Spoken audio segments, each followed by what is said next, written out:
On my 22nd birthday, my uncle found my diary. When he discovered my secret crush on him, he sent me overseas. He then spent millions on a grand wedding to marry the woman he truly loved. At the airport, he looked at me coldly and warned, "Don't harbor any more of those thoughts." Years later, I returned with a child. He looked shocked and asked, "Is this yours?" I nodded, smiling softly, "Yes. Just finished postpartum recovery." Sitting on the plane, I still felt dazed. I never thought I'd get the chance to return after 5 years. After all, Orion once told me it was best if I never showed my face in front of him again. Yet, it was him who personally bought the return ticket and invited me to attend his wedding anniversary celebration with Melissa. After 2 layovers, I finally arrived.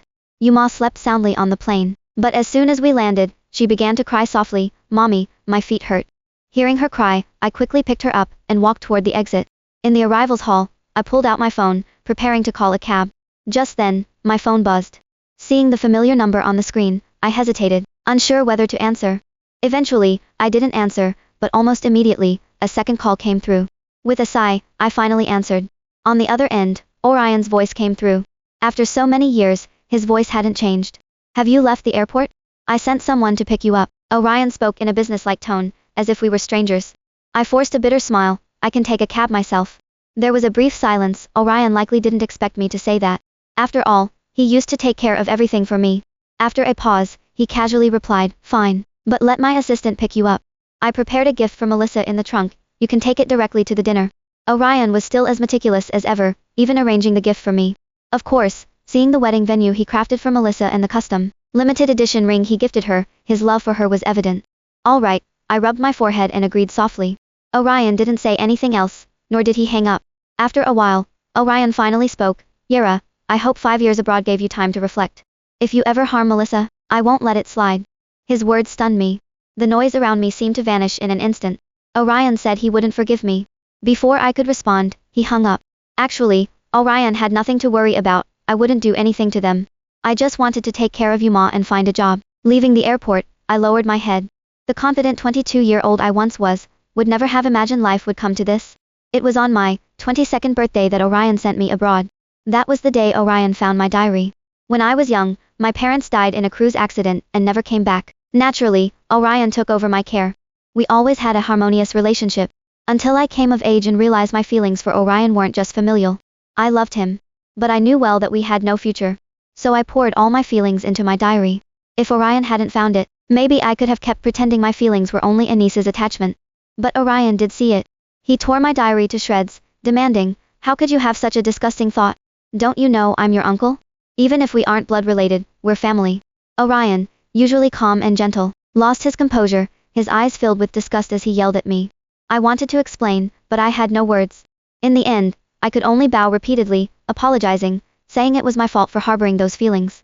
But Orion didn't calm down. The next day, he withdrew the job he had arranged for me, and, under the pretense of studying abroad, sent me to a distant university. To prevent me from contacting anyone, Orion even hired bodyguards to watch over me. At first, I didn't understand why Orion treated me this way, until news of Orion's wedding filled the airwaves during my first month abroad. That's when I understood, he had loved someone all along. I watched his wedding video repeatedly. The way he looked at Melissa, with such tenderness and focus. He had never looked at me like that. I realized then that Orion had kept me around all those years out of sympathy and responsibility. Melissa was his only love.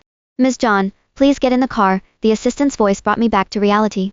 I nodded and got in, holding Yuma close as she slept. Seeing Yuma, the assistant looked slightly surprised. "Ms. John, is this?" I raised a finger to my lips, afraid that our conversation would wake Yuma.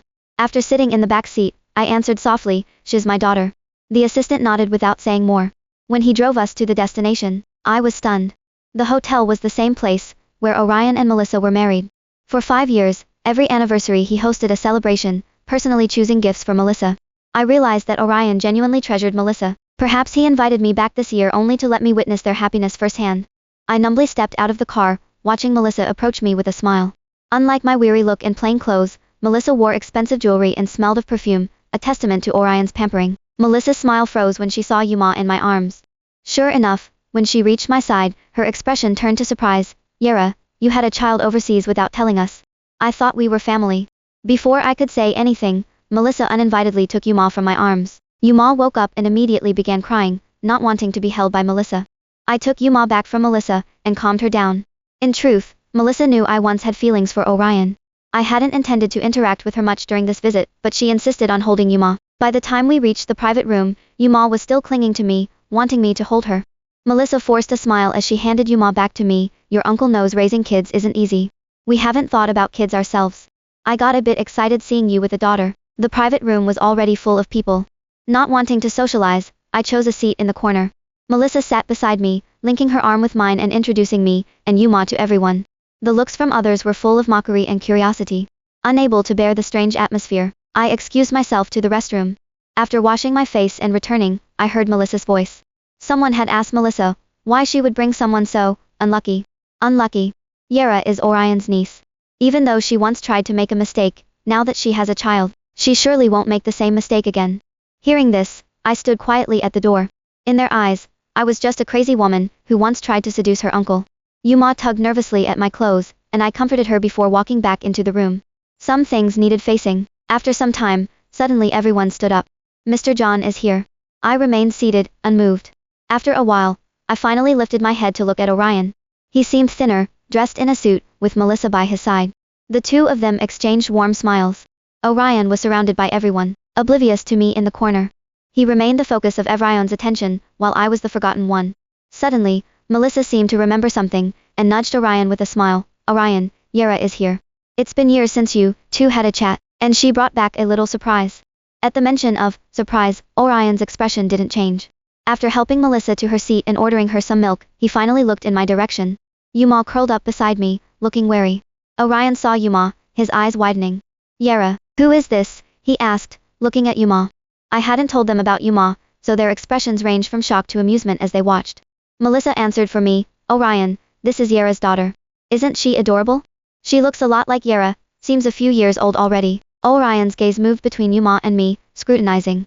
Just as I thought he'd ignore me, he spoke, his voice hoarse, gesturing to Yuma, you married and had a child abroad.